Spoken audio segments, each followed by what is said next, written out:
नमस्कार। बहुत बहुत स्वागत है आप सभी लोगों का गुरुज आईएएस के प्लेटफॉर्म पे। और जैसा कि आप सभी को पता है कि नोबेल प्राइज की घोषणाएं हो चुकी हैं, तो आज हम देखेंगे साहित्य के नोबेल प्राइज 2023 के बारे में। नॉर्वे के उपन्यासकार हैं जॉन फासे। इनको साहित्य में इनके उत्कृष्ट योगदान के लिए इस बार साहित्य का नोबेल प्राइज 2023 दिया गया है। आइए इनके बारे में जानते हैं कुछ एक खास बातें। देखिए, आपको पता ही है कि नोबेल पुरस्कार जो 2023 है उसकी घोषणा साहित्य के क्षेत्र में कौन करता है? Royal Swedish academy of sciences के द्वारा घोषणा की गई है। ठीक है, साहित्य के क्षेत्र में नोबेल के पुरस्कार की। उपन्यासकार है नॉर्वे के जॉन फासे, उनको दिया गया है, जो कि ये मानवीय भावनाओं को सरल शब्दों में व्यक्त करने में बिल्कुल माहिर है। इनके जो साहित्य रचनाएं हैं उनमें जो भी मानवीय भावनाएं हैं उनको बहुत ही आसान शब्दों में ये व्यक्त करते हैं। उसी की उत्कृष्टता के लिए इनको इस बार का नोबेल पुरस्कार साहित्य का दिया गया है।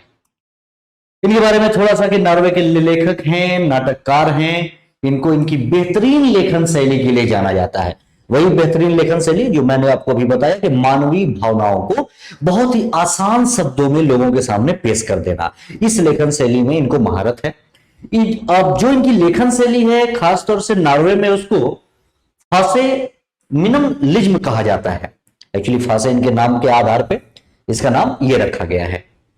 इस बार के लिए उनको जो यह पुरस्कार दिया गया है साहित्य का, उनके इस लेख के लिए है, for his innovative plays and prose with give voice to the अनसेबल।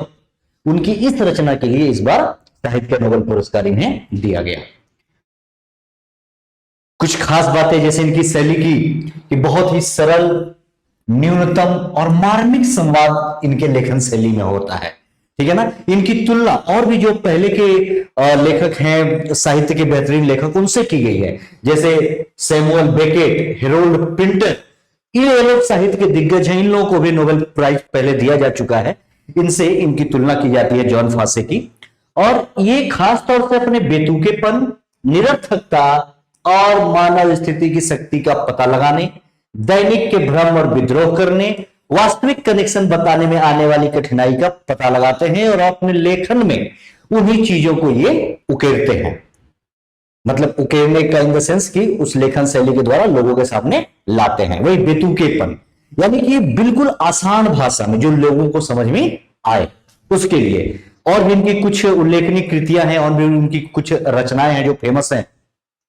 और new name, septology 6-7, I am the wind, melancholy, boathouse, the dead dog, ये सब जॉन फासे की महत्वपूर्ण कृतियां हैं। ध्यान में रखिएगा। और इस बार इनको साहित्य का नोबेल प्राइज में मिला है 2023 के लिए। अगर हम मान लो कुछ खास बातों का अगर जिक्र करें तो आपको पता है कि साहित्य का नोबेल प्राइज तकरीबन 1901 से दिया जा रहा है और अभी तक लगातार जारी है। और अगर पिछले साल की बात करें तो एनी एर्नाक्स को 2022 में दिया गया था।